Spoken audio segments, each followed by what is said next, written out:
اگر ان کے کسی بھی سٹیزن کو پاکستان کی گورنمنٹ کان کھول کے سن لے، اسٹیبلشمنٹ کان کھول کے سن لے، اگر آپ کے لوگوں کے ہوتے ہوئے کسی ایک کو بھی ذرا سی بھی خراش آئی ہے تو پھر جی آپ لوگوں کو پھر آپ لوگ سمجھ لیں کہ آپ کا بوریا بسترا جو ہے نا وہ اپنا اٹھائیں اور آپ لوگ نکل لیں۔ صاف ظاہر ہوتا ہے سب سے زیادہ نکمے، بیکار، نکھٹو مسلمان جو ہیں وہ پاکستان میں ہی رہتے ہیں۔ اگر آپ نے ابھی تک ہمارا چینل سبسکرائب نہیں کیا تو ابھی سبسکرائب کریں اور بیل آئیکن کو کلک کر کے ہماری لیٹسٹ ویڈیوز کے بارے میں اپڈیٹ جانیں۔ پاکستان میں ان دنوں ہاہاکار مچا ہوا ہے۔ پاکستان کے کئی بڑے شہروں میں دنگے ہو رہے ہیں، ہر طرف افراتفری کا ماحول ہے۔ پاکستان ان دنوں گرہ یدھ کی استھتی سے جوجھ رہا ہے۔ جی ہاں، دراصل بات یہ ہے کہ پاکستان کے جہادی اور کٹر پنتھی پاکستانی سرکار پر دباؤ بنا رہے ہیں کہ وہ فرانس سے سبھی پرکار کے راجنیتک اور سامرک سمبند توڑ دے، کیونکہ فرانس کی سرکار نے فرانس میں رہنے والے جہادی اور کٹر پنتھیوں کو فرانس سے باہر نکالنے کا فیصلہ کر لیا ہے۔ فرانس کی سرکار نے نرنے لیا ہے کہ وہ کسی بھی پرکار کے اسلامک کٹر پنتھ کو فرانس میں پنپنے نہیں دے گا، وہاں پر کسی بھی پرکار کے مدرسے کو چلنے نہیں دے گا، اور وہاں پر کسی بھی پرکار کی ایسی مسجد جس میں بدیسی فنڈنگ ہوتی ہے اس کو مانیتا نہیں دے گا۔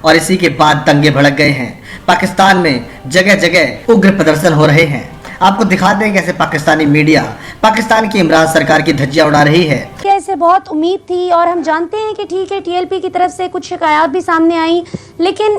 بین کیوں کیا گیا ہے؟ تو آپ اگر اس فیصلے کو جسٹیفائی کر سکیں اور عوام کو بتا سکیں اپنی سائیڈ آف دا سٹوری کہ حکومت کا کیا نقطہ نظر تھا اس حوالے سے۔ میں اس پورے کنٹیکسٹ کی روشنی میں آپ کو ایک چیز بتاؤں، اس وقت ہم مکی دور نہیں، مکی دور سے بھی بدتر دور سے جو ہے وہ اس وقت پوری دنیا کے مسلمان اور خصوصاً پاکستان کے مسلمان گزر رہے ہیں۔ مکی دور میں صحابہ اکرام کا اور نبی پاک صلی اللہ علیہ وآلہ وسلم کا ایک اپنا طرز زندگی تھا، مدنی دور کا اپنا ایک طرز زندگی تھا۔ اس وقت ایف اے ٹی ایف کی جو شکنجے کے اندر ہم 27 اس کے جو مختلف نکات تھے اس میں سے بڑی مشکل سے ہم 24 نکات کو پورا کر کے ہٹے ہیں، صرف 3 نکات رہ گئے ہیں۔ اس کی اوپر بھی جو ہے وہ عالمی طاقتیں، ملک دشمن طاقتیں، انڈیا جو ہے اس کو بنیاد بنا کے پاکستان کو معاشی، سیاسی، جغرافیائی طور پہ تباہ کرنے کی جو ہے وہ پوری سازش میں ہے۔ ان حالات کے اندر اگر کوئی یہ کہے کہ ہم یورپ کو اور امریکہ کو آنکھیں دکھائیں یا ان کے سفیر کو یہاں سے اٹھا کے باہر پھینکنے کی باتیں کریں، تو میں یہ سمجھتا ہوں کہ حکمت کے تحت، اسلامی فقہ کے ان قوانین کے تحت میں سمجھتا ہوں کہ یہ تھوڑی سی جو ہے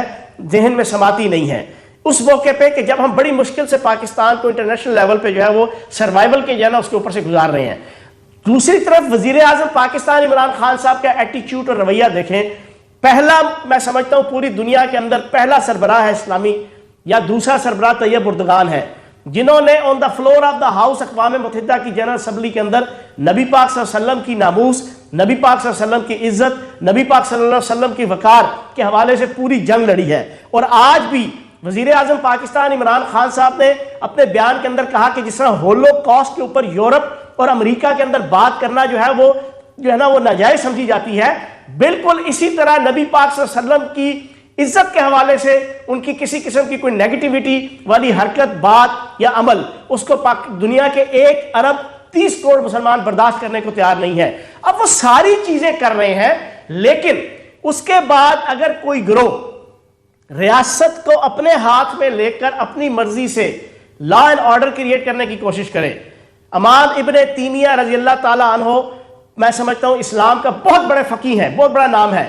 ان کا قول ہے اور یہ اسلامک فرمان بھی ہے، یہ قرآن حدیث بھی ہے کہ فساد فی الارض جو ہے وہ کفر سے بدتر ہے،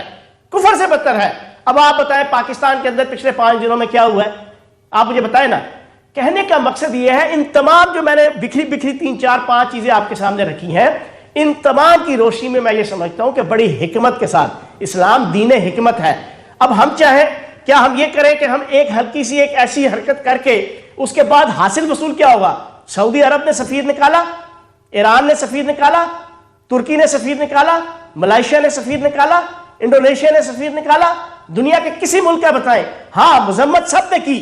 ہماری صورتحال یہ ہے کہ ہماری حکومت نے تجارت ختم کی ہوئی ہے پچھلے 1.5 سال سے، ہماری حکومت نے فرانس کے اندر اپنا جو ہے وہ کوئی سفیر نہیں رکھا ہوا، ہم نے تو سب کچھ یہ کیا ہے، لیکن ہم اس حد تک اگر جائیں گے تو ہم ان دشمنوں کو کہ جو پاکستان کو ختم کرنا چاہتے ہیں، پاکستان کو جغرافیائی طور پہ 3 سے 4 حصوں میں تقسیم کرنا چاہتے ہیں, پاکستان کو اکنامکلی تباہ و برباد کرنا چاہتے ہیں, ان کے لیے تو ہم موقع فراہم کریں گے. اور میں آخری چیز آپ کے سامنے رکھ دوں, کل میں ایک ٹی وی چینل کے مالک کے پاس بیٹھا ہوا تھا,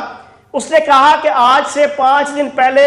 اٹلی کے سفیر کے ساتھ ہم بیٹھے تھے, تو اٹلی کے سفیر نے یہ کہا کہ اگر آپ فرانس کے سفیر کو یہاں سے باہر بھیجیں گے تو یورپ کے تمام ممالک جو اپنے سفیر واپس بلا کے آپ سے قطع تلقی کر لیں گے. اب یہ وہ چیزیں ہیں کہ جس ساروں کی روشنی میں بڑی حکمت کے ساتھ ہمارے پاکستان کی حکومت نے جو ہے وہ چیزوں کو موو کرنا ہے. لیکن دوسری طرف جس انداز سے چیزوں کو میٹرلائز کیا گیا, آپ رینجرز کے لوگوں کو مارا پیٹا گیا, پولیس کے جناب اہلکاروں کو شہید کیا گیا, پورے ملک کے اندر لا اینڈ آرڈر اور فساد فی الارض کیا گیا. تحریک طالبان تحریک لبیک پاکستان کی جو آپ نے دیکھا کہ جس طرح سے انہوں نے ہنگامہ کیا, جس طرح سے انہوں نے پروٹیسٹ کیا اور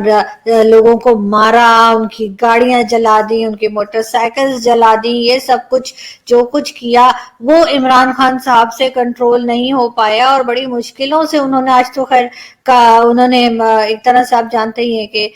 سوشل میڈیا بھی بند کیا ان سب لوگوں کو کنٹرول کرنے کے. لیکن بات ساری یہ ہے کہ یہ اس طرح کی جو آرگنائزیشنز ہوتی ہیں جنہیں انہوں نے اب ان کو کہا ہے کہ جی ہم ان کو ٹیررزم ایکٹ کے تحت ان کو اریسٹ کریں گے اور ان کے اوپر وہی کیس چلائیں گے, تو اس کے لیے ان کو نہ صرف ان لوگوں کو اریسٹ کرنا پڑے گا بلکہ ان لوگوں کو بھی پکڑنا پڑے گا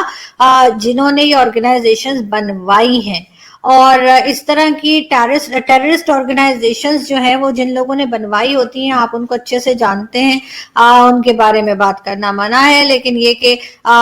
میں پھر بھی کہہ رہی ہوں کہ وہ جو جیسے ڈیپ اسٹیٹ کے لوگ ہوتے ہیں اور وہ اس طرح کی ایکٹیویٹیز کرتے ہیں تاکہ گورنمنٹ کو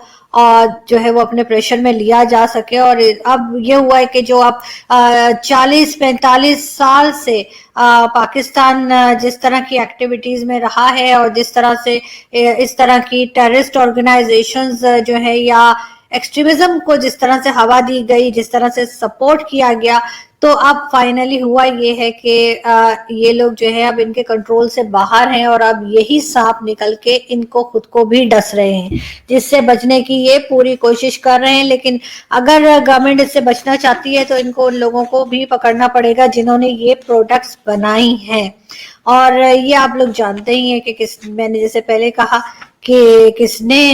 یہ پروڈکٹس بنائی ہیں. فرانس نے جو ہے فرانس کے لیے آپ کو معلوم ہی ہے کہ انہوں نے کہا ہے کہ ان کے جو سٹیزنز ہیں وہ واپس آ جائیں, اور انہوں نے کمپنیز بھی کہا ہے کہ بند کر دیں گے. لیکن بات ساری یہ کہ کیا یہ ان کا لون بھی واپس کر دے گا پاکستان, کیا ان کی سبمرین جو لی ہیں کیا وہ بھی واپس کرنے کے اوپر تیار ہو جائیں گے. لیکن ضرورت اس بات کی ہے کہ اگر وہ چلے گئے تو ان کے پیچھے پیچھے آپ کو معلوم ہے کہ باقی کنٹریز کے بھی جو یورپین کنٹریز ہیں ان کی ایمبیسیز میں بھی یہی ہوگا کہ وہ کہیں گے کہ جی ٹھیک ہے آپ لوگ چھٹی کیجئے, ہم یہاں سے ہم بھی جا رہے ہیں. اور جو یہاں رہ جائیں گے اور جو ادھر ہی ہوں گے تو ظاہر ہے اس طرح کے جو جنونی نکلیں گے وہ تو یہ نہیں دیکھیں گے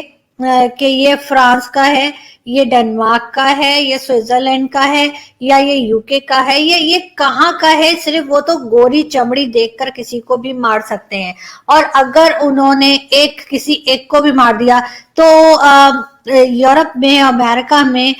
جانوں کی قیمت اتنی سستی نہیں ہوتی جیسے ہمارے یہاں ہوتی ہے نا, کہ ہمارے یہاں ہندوستان پاکستان میں اگر کسی کو کچھ ہو جائے یا لوگوں کو مار دیا جائے ہنگاموں میں تو ہمارے یہاں اتنا نوٹس نہیں ہوتا. ہمارے یہاں تو ڈیلی کا کام ہے, ڈیلی 200 لوگ ہمارے یہاں ویسے ہی مر جاتے ہیں. کبھی بس گر گئی, کبھی جہاز گر گیا, کبھی کہیں فائرنگ ہو گئی, کبھی دھماکہ ہو گیا, کبھی کچھ نہیں ملتا تو کرونا سے مر جاتے ہیں 200 لوگ ایک ہی دن میں. وہ کہتے ہیں یار آج کچھ بھی نہیں ہوا, کیسے مارے ہم لوگوں کو, تو وہ کرونا سے مار دیتے ہیں ہمارے لوگوں کو. تو ہمارے یہاں انسانی جان کی اتنی اہمیت نہیں ہے, لیکن یورپ میں امریکہ میں اس سب جگہ پہ جانوں کی قیمت ہے, ان کو فرق پڑتا ہے. اگر ان کے کسی بھی سٹیزن کو پاکستان کی گورنمنٹ کان کھول کے سن لے, اسٹیبلشمنٹ کان کھول کے سن لے, اگر آپ کے لوگوں کے ہوتے ہوئے کسی ایک کو بھی ذرا سی بھی خراش آئی یا کوئی چوٹ لگی یا کسی بھی یورپین کو کسی جنونی نے مارا تو پھر جی آپ لوگوں کو آپ لوگ سمجھ لیں کہ آپ کا بوریا بسترا جو ہے نا وہ اپنا اٹھائیں